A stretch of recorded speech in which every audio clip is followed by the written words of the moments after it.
Whew. I hope you have a drink, because we definitely do. Yeah. We've had a couple drinks at this point. Just a couple. We are moving through 50 Shades of Grey. We are sharing our experience that we have had as we read together on road trips, and we hope you enjoy it as much as we do, because I can't really understand how else you would enjoy it. My heart is pounding. The elevator arrives on the first floor, and I scramble Wait, out. probably with like velocity speed, right? Yeah, terminal velocity is what she said. Yes, she very clearly had a lot of opinions about this. So, stumbling out, but fortunately not sprawling onto the immaculate sandstone floor. I race for the wide glass doors, and suddenly I'm free in the bracing, cleansing, damp air of Seattle. Raising my face, I welcome the cool, refreshing rain. I close my eyes and take a deep, purifying breath, trying to recover what's left of my equilibrium. No man has ever affected me the way Christian Grey has, and I cannot fathom why. Is it his looks? His civility? Wealth? Power? I don't understand my irrational reaction. I breathe an enormous sigh of relief. What in heaven's name was that all about? Leaning against one of the steel pillars of the building, I valiantly attempt to calm down. What does that even look like? She Valiantly valiantly- attempting to calm down. I mean, it implies that she like did something Herculean. Yeah, it's like a Whew. dance move. It's like just like clenching her fist in front of her face over and over again. I shake my head. Who was that? Literally Christian Grey. His name is on the building. Grey Enterprises holding sync. My heart steadies to its regular rhythm, and when I can breathe normally again, I head for the car. As I leave the city limits behind, I begin to feel foolish and embarrassed as I replay the interview in my mind. Surely I'm overreacting to something that's imaginary. Okay, so he's very attractive, confident, commanding, at ease with himself. But on the flip side, he's arrogant, and for all his impeccable manners, he's autocratic and cold. Well, on the surface, an involuntary shiver runs down my spine. He may be arrogant, but then he has a right to be. He's accomplished so much at such a young age. He doesn't suffer fools gladly, but why should he? Again, I'm irritated that Kate didn't give me a brief biography. Which I could have Googled at any time.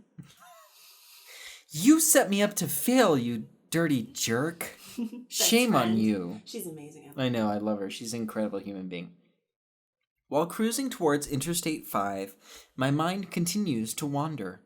I'm truly perplexed as to what makes someone so driven to succeed. Some of his answers were so cryptic, as if he had a hidden agenda. And Kate's questions. Ugh. The adoption and asking him if he was gay? I shudder. I can't believe I said that. Ground, swallow me up now. Every time I think of that question in the future, I will cringe with embarrassment. Damn, Catherine Kavanaugh! Beautiful, amazing. I love her. Damn her! I check the speedometer. I'm driving more cautiously than I would on any other occasion, and I know it's the memory of those penetrating gray eyes gazing at me and a stern voice telling me to drive carefully. Shaking my head, I realize that Gray's more like a man twice his age. What does that mean? So if he's like 30, he's more like a man who is 60? So he is old? Or he's like... I think what she means is he's wise. Yes. Because he told her to drive safely. But if she thought that, she could just say that instead of being creepy about how she finds herself weirdly attractive to old men. Right? Which is normal. Yeah, sure. We don't kink shame. Shaking my head, I realize that Gray's more than like a man twice his age. Forget it, Anna, I scold myself. I decide that all in all, it's been a very interesting experience, but I shouldn't dwell on it. Put it behind you. And she does. And that's the end of the book. The end. Thanks for listening, everybody. We'll see you never. Goodbye. If only we were so lucky. I have never have to see him again. I'm immediately cheered by the thought. I switch on the stereo and turn the volume up loud. Sit back and listen to thumping indie rock music as I press down on the accelerator. You belong with me, you're my sweetheart. She is so not like the other girls. No other human has ever appreciated that kind of music like she does. As I hit Interstate 5, I realize I can drive as fast as I want. That's not true. No, bitch, there are speed limits. Calm down. We live in a small community duplex of apartments close to the Vancouver campus of WSU. I'm lucky. Kate's parents bought the place for her, and I pay peanuts for rent. It's been home for 4 years now. As I pull up outside... I just had a visual of her, like, putting peanuts outside of Kate's closed door. She was like, Kate, what can I pay for rent? And Kate was like, peanuts, girl, don't worry. And then, like, Kate, like, opened the door one day on the first of the month and stepped out. There were peanuts. And she, like, doesn't know how to tell her. So she didn't, and she's literally been paying peanuts ever since. Yes. Okay. It's been home for 4 years now. As I pull up outside, I know Kate is going to want a blow-by-blow account, and she is tenacious. Well, at least she has the digital recorder. I hope I won't have to elaborate much beyond what was said during the interview. Anna, you're back! Kate sits in our living area, surrounded by books. She's clearly studying for finals. She's still in her pink flannel pajamas, decorated with cute little rabbits, and ones she reserves for the aftermath of breaking up with boyfriends, for associated illnesses, and for general moody depression. Thank you for telling me this. Girls are allowed to have emotions, and they wear clothes to reflect it, okay? She bounds up to me and hugs me hard, and I let her because she has the flu. Ugh. I was beginning to worry. I expected you back sooner. Well, I thought I made good time, considering the interview ran over. And she drove as fast as anybody can in the world, right? She doesn't have to obey the speed limit. She can drive as fast as she wants. Uh-huh. I waved the digital recorder at her. Hannah, thank you so much for doing this. I owe you, I know. How was it? What was he like? Oh no, here we go, the Catherine Kavanaugh Inquisition. I struggle to answer her question. What can I say? Literally anything. This is fine. Your friend asking questions about how your day was. You have lots of options. I'm glad it's over and I don't have to see him again. He was rather intimidating, you know. I shrug. He's very focused. Intense, even. I like the idea that someone focused is intimidating to her. Okay. Yeah. She is never focused except on remaining invisible. Mm. And young. Really young. He was 12. Kate gazes innocently at me. I frown. Don't you look so innocent. Why didn't you give me a biography? He made me feel like such an idiot for skimping on basic research. Well... You did. You did? You literally did, yes. Kate clamps a hand to her mouth. Oh, geez, Anna. I'm sorry. I didn't think... I huff. Mostly it was courteous, formal, slightly stuffy, like he's old before his time. He doesn't talk like a man of 20-something. How old is he, anyway? 27. Geez, Anna, I'm sorry. I should have briefed you, but I was in such a panic. Let me have the recorder, and I'll start transcribing the interview. You look better. Did you eat your soup? I ask, keen to change the subject. Yes, and it was delicious as usual. I'm feeling much better. She smiles at me in gratitude. I check my watch.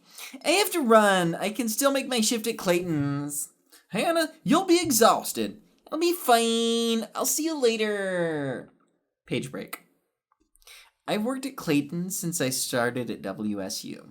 It's the largest independent hardware store in the Portland area. And over the 4 years I've worked here, I've come to know a little bit about most everything we sell.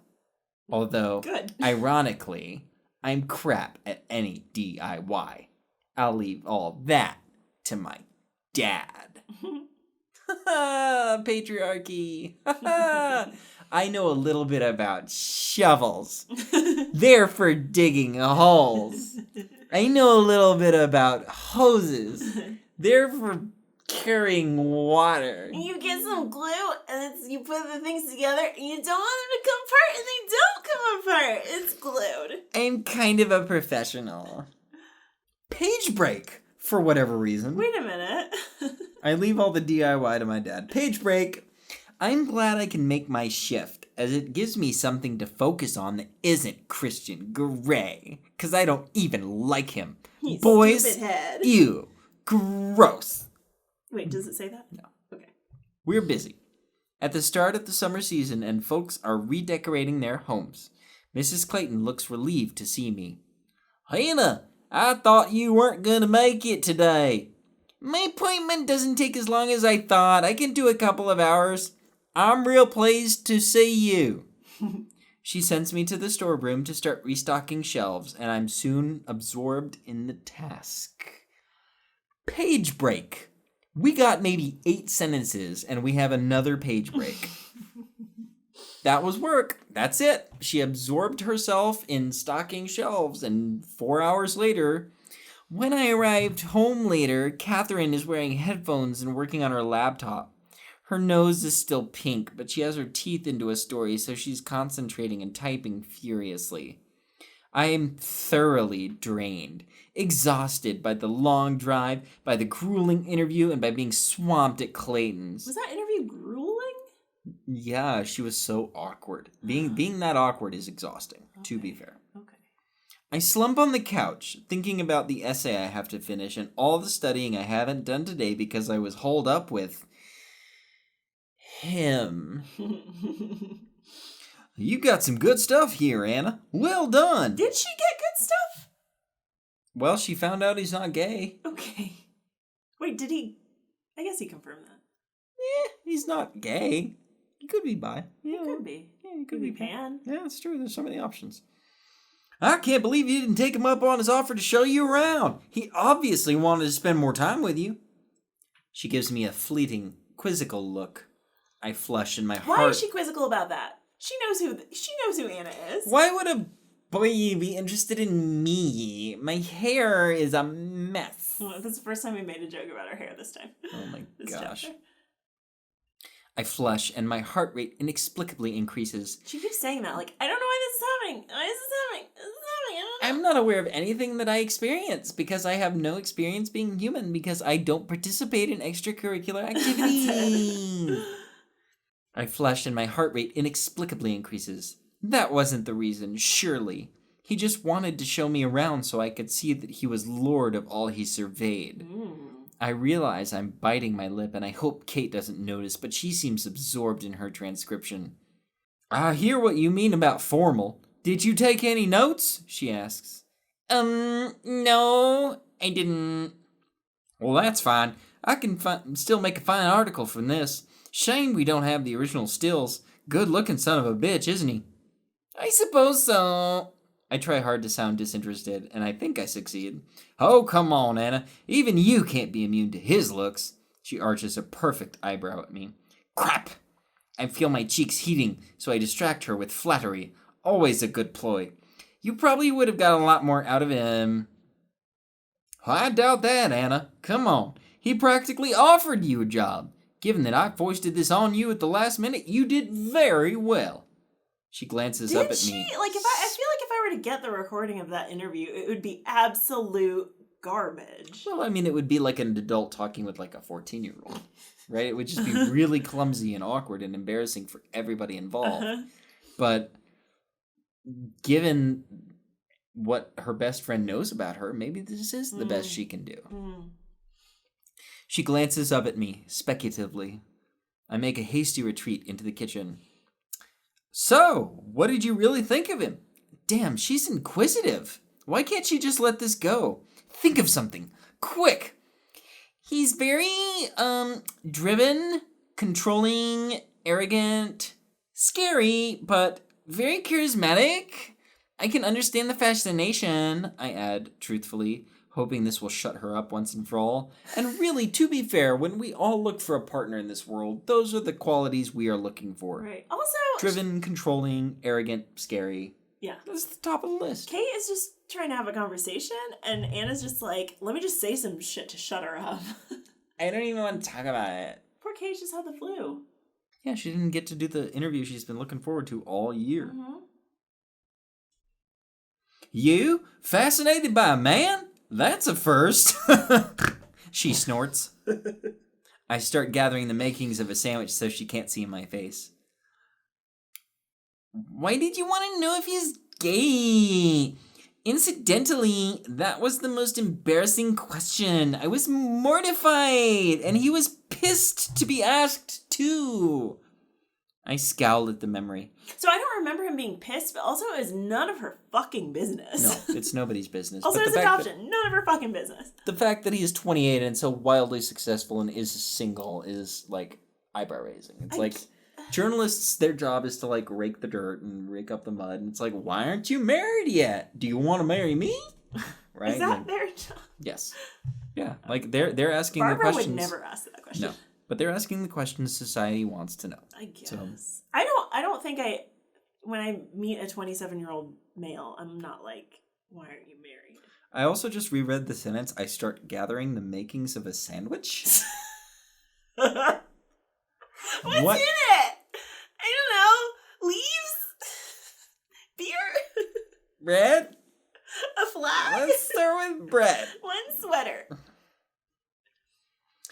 Whenever a caterpillar.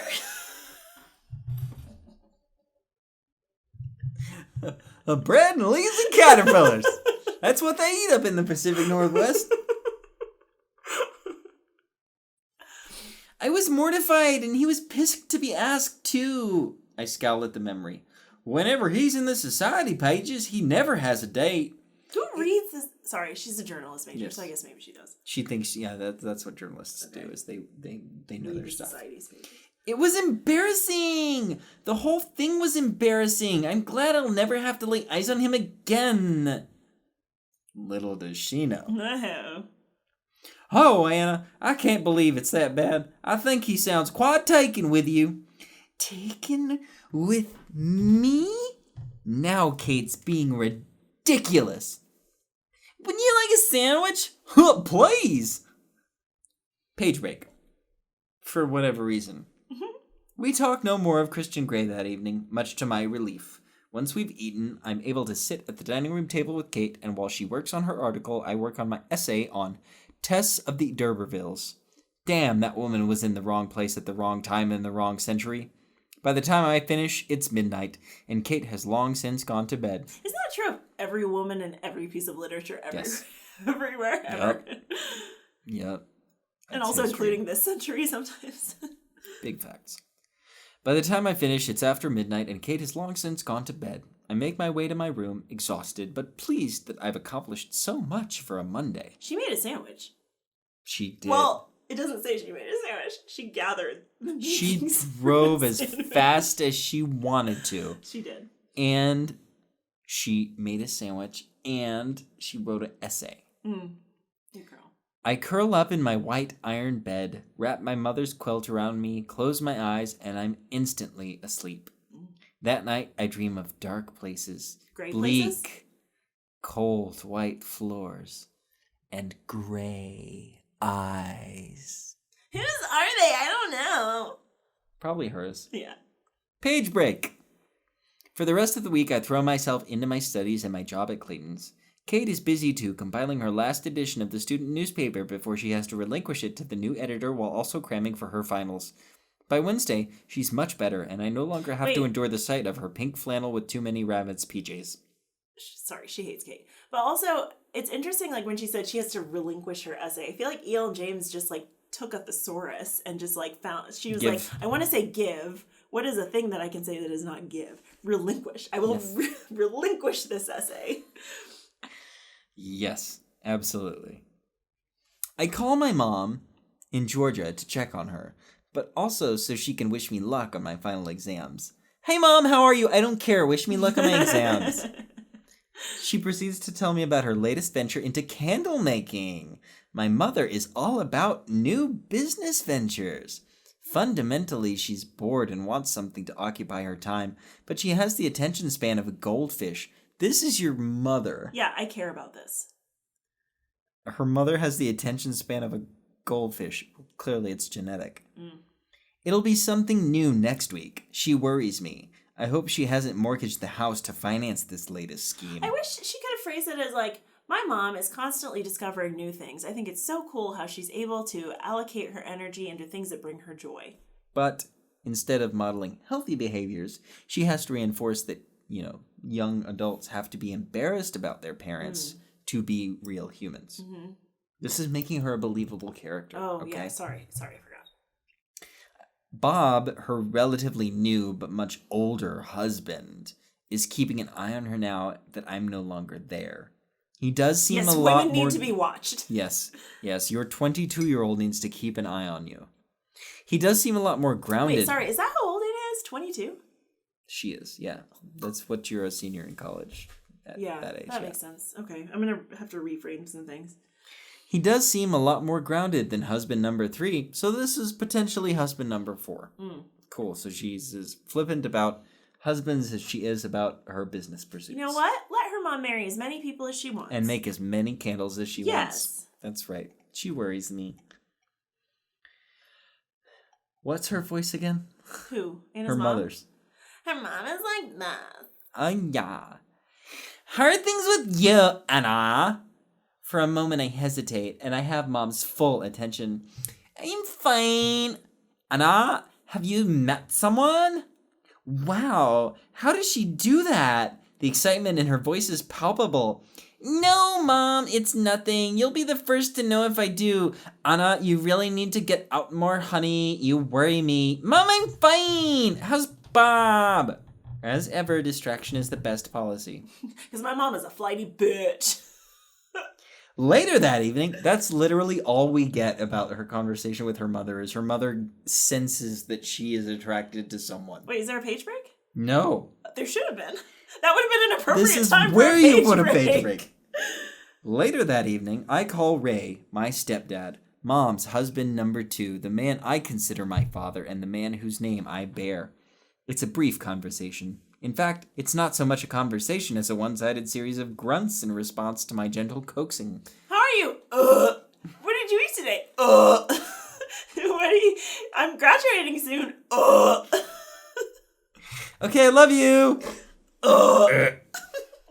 Okay, bye. Ray is not a talker, but he's still alive. No, it doesn't say that. Yes, it does. He's still watching soccer on TV and going bowling or fly fishing or making furniture when he's not. Ray is a skilled carpenter, and the reason I know the difference between a hawk and a handsaw. All seems well with him. Page break. No. Yes. You're kidding. Nope.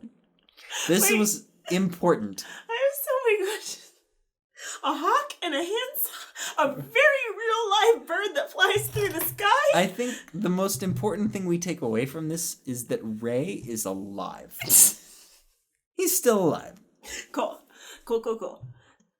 Friday night, Kate and I are debating what to do with our evening. We want some time off from our studies, from our work, and from student newspapers.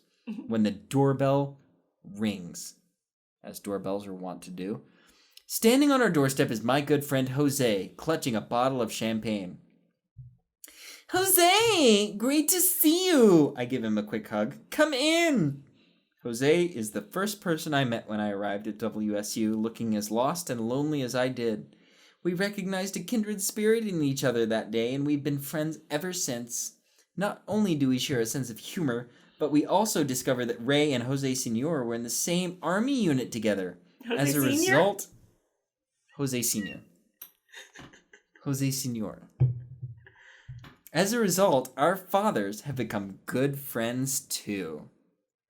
Jose is studying engineering and is the first in his family to make it to college. Because he's Hispanic or Latinx. Yes. Cool. He's pretty damn bright, but his real passion is photography. Jose has a great eye for a good picture. I have news. He grins, his dark eyes twinkling. Don't tell me you've managed not to get kicked out for another week, I tease, and he scowls playfully at me. The Portland Place Gallery is going to exhibit my photos next month. That's amazing! Congratulations! Delighted for him, I hug him again. Kate beams at him. Way to go, Jose! I should put this in paper. Nothing like a last-minute editorial change on a Friday evening. She feigns annoyance. Let's celebrate. I want you to come to the opening. Jose looks intently at me, and I flush.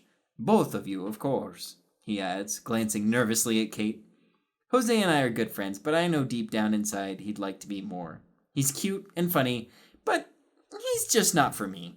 He's more like not white. He's more like the brother I never had. Damn. So I friend-zoned him, but I'm not going to tell him because that's easier for everybody. Catherine... Not Jose. Poor Jose. No, it's not easier for anybody. It's stupid. Mm-hmm.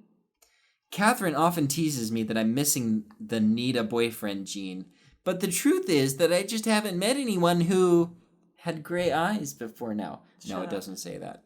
Whom I'm attracted to, even though part of me longs for the fabled trembling knees, heart in my mouth, butterflies in my belly moments. Sometimes I wonder if there's something wrong with me. Me too, bitch. Perhaps I've spent too long in the company of my literary romantic heroes, and consequently my ideals and expectations are far too high. Yep, that's literally what it is. Mm-hmm. But in reality, nobody's ever made me feel like that. Nobody ever makes you feel like a book. Until very recently, the unwelcome, still small voice of my subconscious whispers, No! I banished the thought immediately. I am not going there, not after that painful interview. Are you gay, Mr. Gray? I wince at the memory. I know I've dreamed about him more nights since then, but that's just to purge the awful experience from my system. Sure. Surely. I watch Jose open the bottle of champagne. He's tall, and in his jeans and t-shirt, he's all shoulders and muscles, tan skin, dark hair, and burning dark eyes. Of course. Yes, Jose's really hot. But I think he's finally getting the message.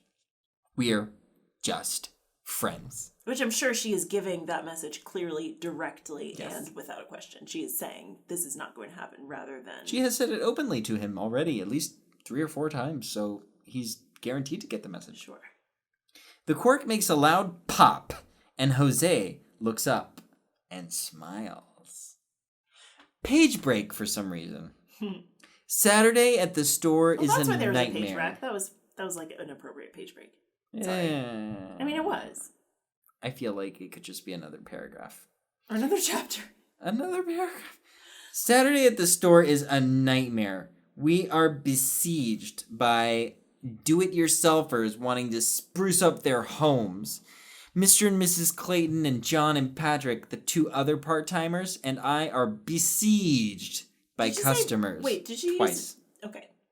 But there's a lull around lunchtime, and Mrs. Clayton asks me to check on some orders while I'm sitting behind the counter at the register discreetly eating my bagel. I imagine you're secretly like... Yeah, like a squirrel or a rat, just like nibbling away at this piece of carbohydrate. Don't want anyone to know I eat. Yeah. I'll never find a man that way. I am engrossed in the task. Checking catalog numbers against the items we need and the items we've ordered, eyes flicking from order books to the computer screen and back as I make sure the entries match. I look at the order we placed, and then I look at the items we ordered, and I make sure the numbers are the same. Intriguing. Engrossing. Yeah. Just purely captivating. Then, for some reason, I glance up. ...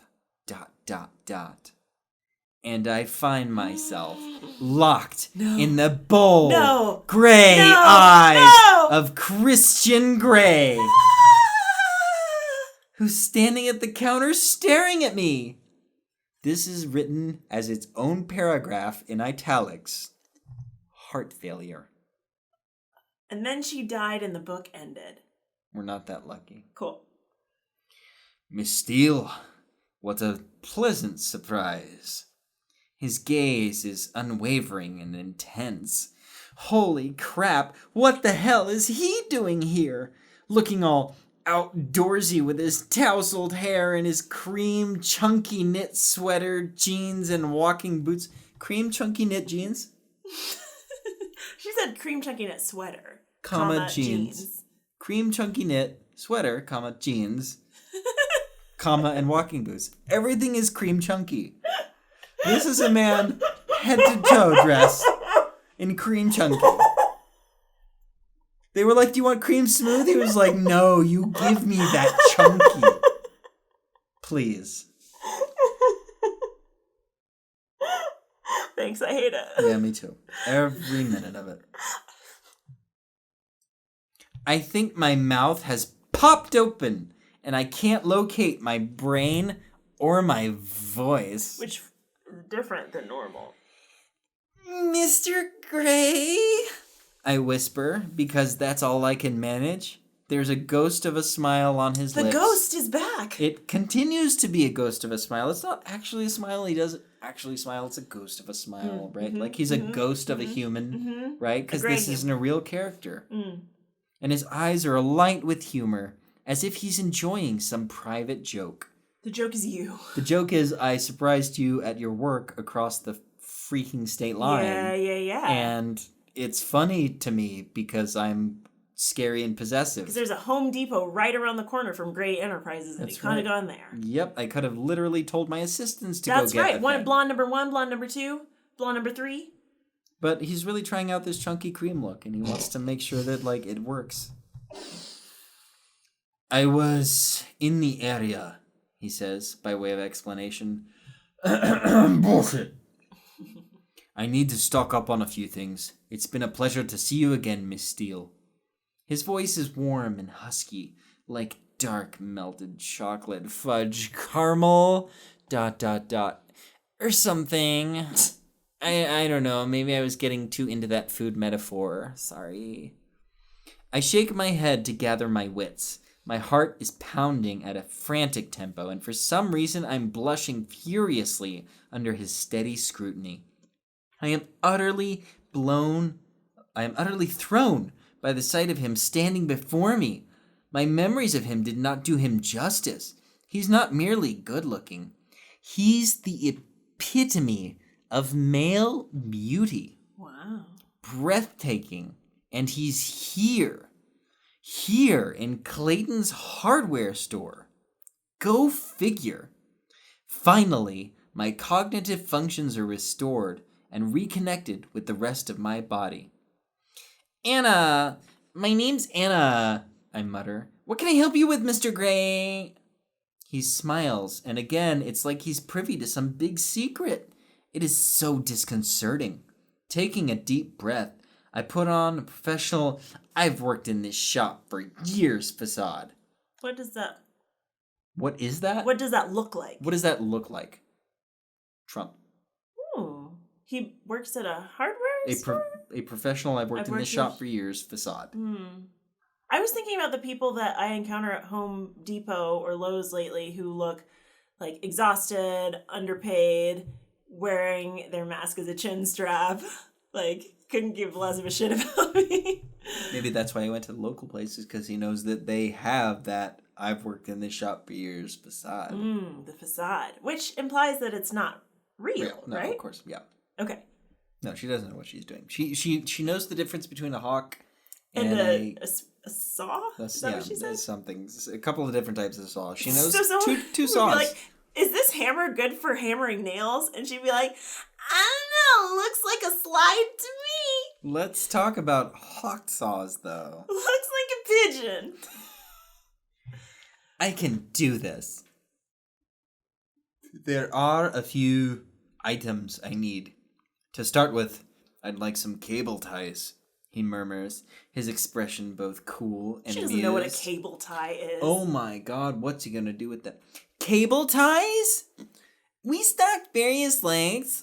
Shall I show you? I mutter, my voice soft and wavering. Get a grip, Steele. A slight frown mars Gray's rather lovely brow. Please, lead the way, Miss Steele, he says. I try for nonchalance as I come out from behind the counter, but really I'm concentrating hard on not falling over my own feet. My legs are suddenly the consistency of jello. She has a neurological disorder. Yes. Yes, she should probably get that checked out.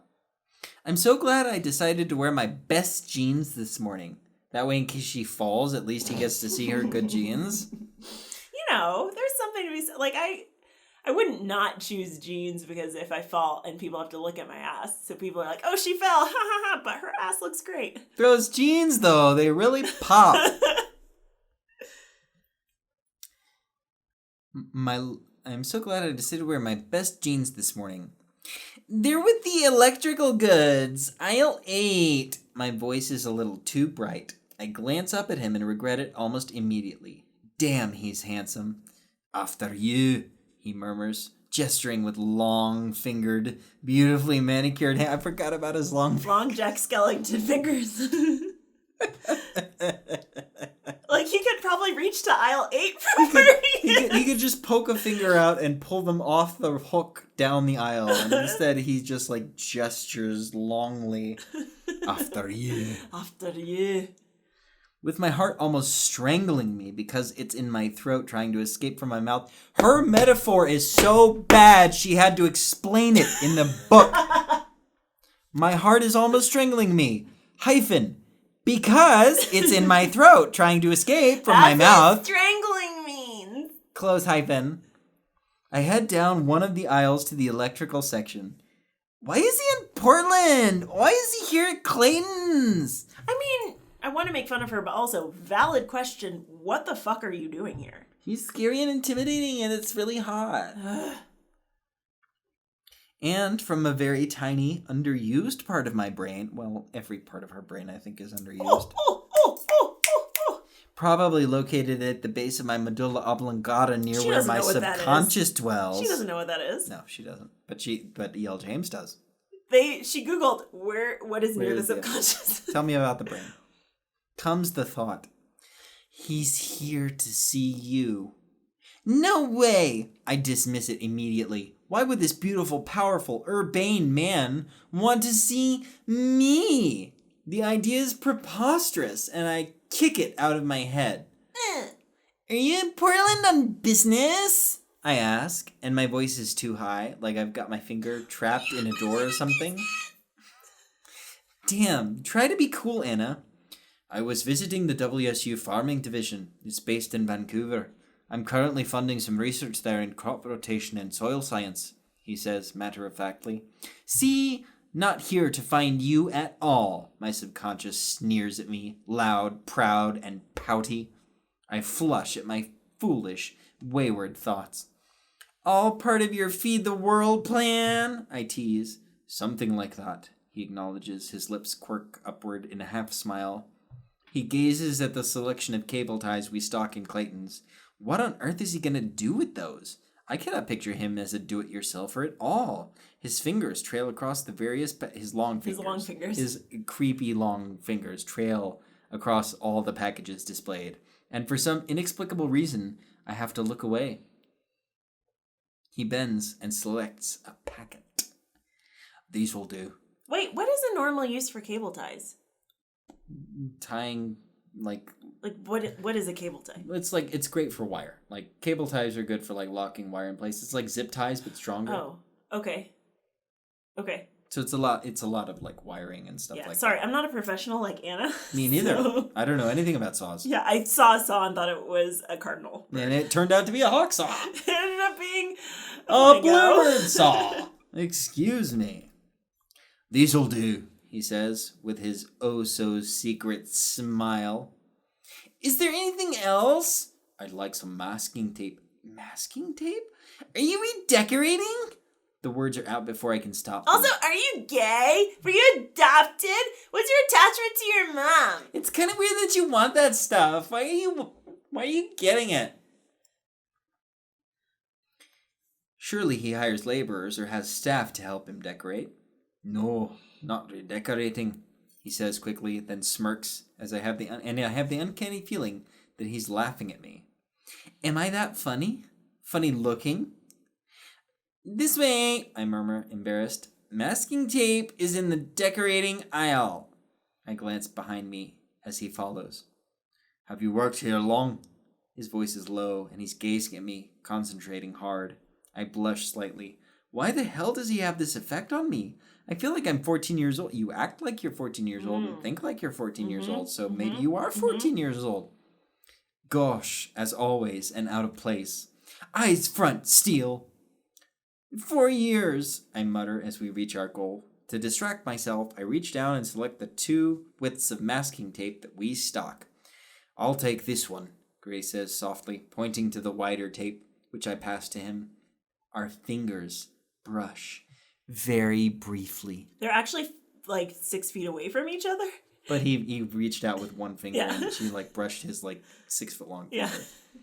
And the current is there again, zapping through me like I've touched an exposed wire. I gasp involuntarily as I feel it all the way down to somewhere dark and unexplored, deep in my belly. That's not where it is. Desperately, I scrabble around for my equilibrium. Anything else? My voice is husky and breathy. His eyes widen slightly. Some rope, I think. His voice mirrors mine, husky. This way! Ugh, can you imagine being a patron who just wants to find a light bulb and is waiting for this interaction to be over? She's got her hand down her pants, going to town. No, and he's she doesn't, because "Please she's give never me some rope." masturbated a day in her life. That's right. That's not possible. It's a dark and unexplored place. Yeah, it's in her belly, so she might just be hungry. Yes. This way! I duck my head down to hide my recurring blush and move toward the aisle. What sort were you after? We have synthetic and natural filament rope, twine, cable cord. I halt at his expression, his eyes darkening. Holy cow. I'll take 5 yards of the natural filament rope, please. Quickly, with trembling fingers, I measure out 5 yards against the fixed ruler, aware that his hot, gray gaze, because his name is Gray, is on me. I dare not look at him. Jeez, could I feel any more self-conscious? Taking my Stanley knife from the back pocket of my jeans, I cut it, and then coil it neatly before tying it in a slip knot. By some miracle, I managed not to remove a finger with my knife. Were you a Girl Scout? He asks, sculptured, sensual lips curled in amusement. Don't look at his mouth! Organized group activities aren't really my thing, Mr. Gray. He arches a brow. That's a desirable trait in a sociopath searching for a victim. Mm-hmm. What is your thing, Anastasia? He asks, his voice soft and his secret smile is back. I gaze at him. Secret ghost of a smile or just a secret smile? Secret smile. Okay. I gaze at him, unable to express myself. I'm on shifting tectonic plates. Try to be cool, Anna, my tortured subconscious begs on bended knees. Books! I whisper, but inside my subconscious is screaming, You! You are my thing! I slap it down instantly, mortified that my psyche is having ideas way out of its league. I'm not allowed to have basic human feelings of attraction, so shame on me, I guess. What kind of books? He cocks his head to one side. Why is he so interested? Oh, you know, the usual, the classics, British literature mainly. He rubs his chin with a long index finger and thumb as he contemplates my answer. His wrist is hanging limp at his side as he rubs his chin. Or perhaps he's just very bored and trying to hide it. Anything else you need? I have to get off this subject. Those fingers on that face are beguiling. I don't know. What else would you recommend? What would I recommend? I don't even know what you're doing. For a do-it-yourselfer? He nods, his eyes alive with wicked humor. I flush and my gaze strays to his snug jeans. His snug creamy jeans. His creamy chunky, cream chunky jeans. Coveralls, I reply, and I know I'm no longer screening what's coming out of my mouth. He raises an eyebrow, amused yet again. You wouldn't want to ruin your clothing, I gesture vaguely in the direction of his cream chunky jeans. I could always take them off, he smirks. I feel the color in my cheeks rising again. I must be the color of the Communist Manifesto. Stop. Does it say that? Yes. Okay. Because that's the only red thing that's existed in the history of anything. So naturally, that's what color she is. Stop talking. Stop talking now. I'll take some coveralls. Heaven forbid I should ruin my clothing, he says dryly. I try to dismiss the unwelcome image of him without jeans. Do you need anything else? Yeah. Unwelcome? She doesn't want to imagine that because it turns her on and then scary. Do you need anything else? I squeak as I help him to the blue coveralls. He ignores my inquiry. How's the article coming along? He's finally asked me an easy question away from all the innuendo and the confusing double talk. A question I can answer. I grasp it tightly. Oh my gosh, an objective question that I can answer. Thank you so much. I don't have to think for myself. I grasp it tightly with two hands, as if it were a life raft, and I go for honesty.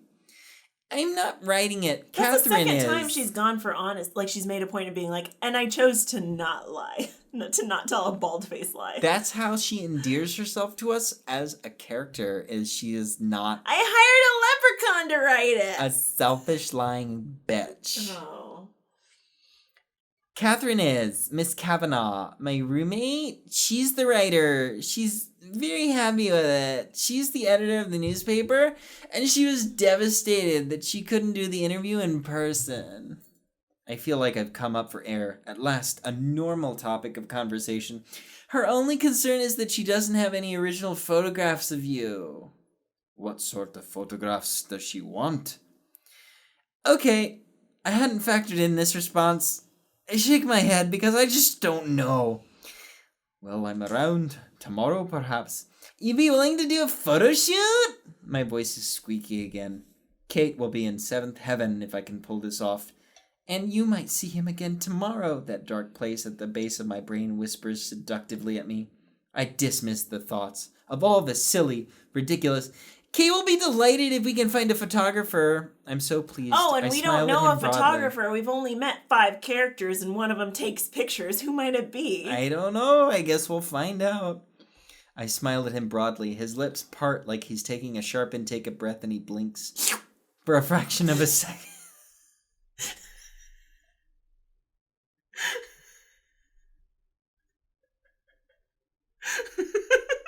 Oh, that got you.